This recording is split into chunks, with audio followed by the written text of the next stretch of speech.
this was the first song that we wrote, right? When it was just the three of us and Nate was gone. So I think it was the first song that we had written as Thief Steal Me a Peach, that experiment. So. And that really started as, I think we just wanted to play as a jam, just to have fun.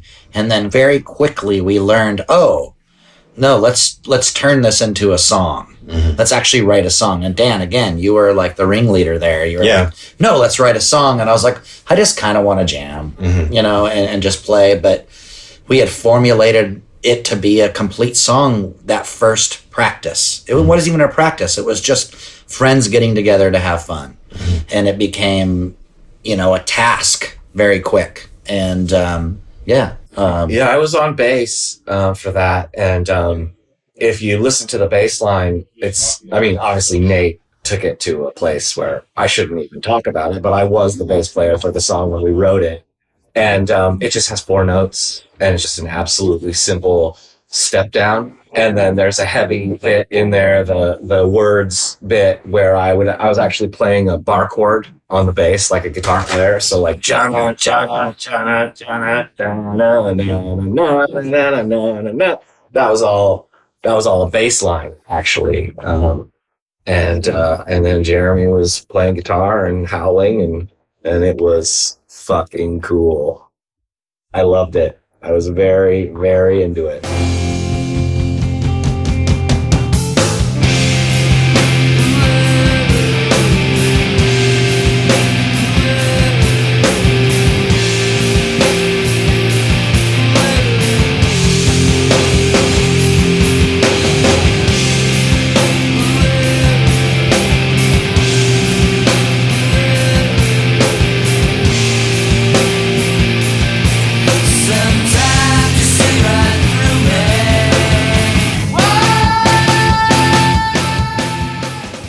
The U2 influence is so engraved in me that it's in everything that I did at that time. Yeah, it's in his DNA. Absolutely. And especially the passion, that Irish passion that I got from Bono and Sinead O'Connor as well, that are able to emote so much pain or joy. Especially Sinead was able to emote through singing anger and sweetness and softness, all of the emotions on the spectrum. Yeah, if I was good enough to play Edge riffs exactly the way that Edge played them, I would have just done a U2 cover band, and Sunny Day never would have happened, because I would have been perfectly happy to just play U2 songs. But of course, it's impossible to replicate the Edge's stuff, because only he can do it. But the influence is just absolutely undeniable. And I never had a delay pedal, though, or the ability to use any of his incredible electronics. So I had to develop a picking style that would mimic the delay and the effects that he was doing, but just be, because I only had an amp and a volume pedal. I didn't have any effects. So I basically just, a lot of my style is trying to emulate the Edge's delays and his verbs and stuff just physically. Can I add a wrinkle? I just remembered, I often forget about this. So they didn't have distortion pedals. They both had volume pedals, the exact same ones.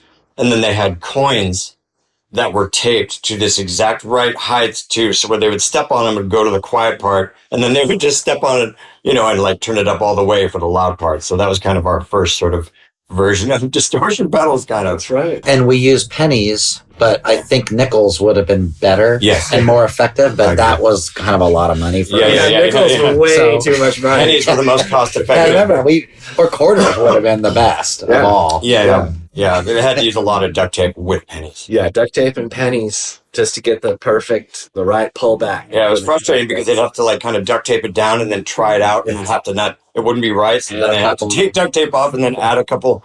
It was a process.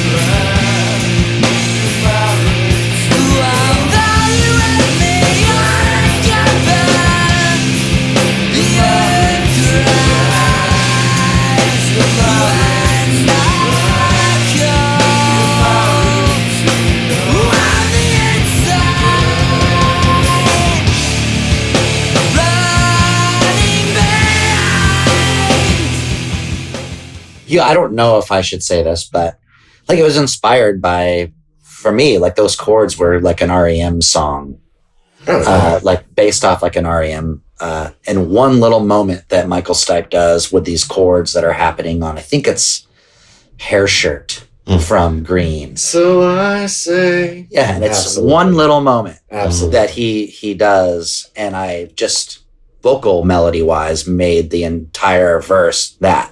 And I think Peter Buck even was commenting on it at one point, like, hey, that's an REM song.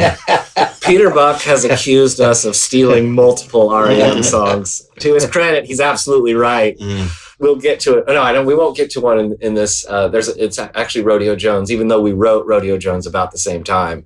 But there is a lick in Rodeo Jones that I do, and Peter Buck took me aside and he's like, "You stole that lick from me," and I was like, "Yeah, bro, I totally did, because you're my favorite guitar player."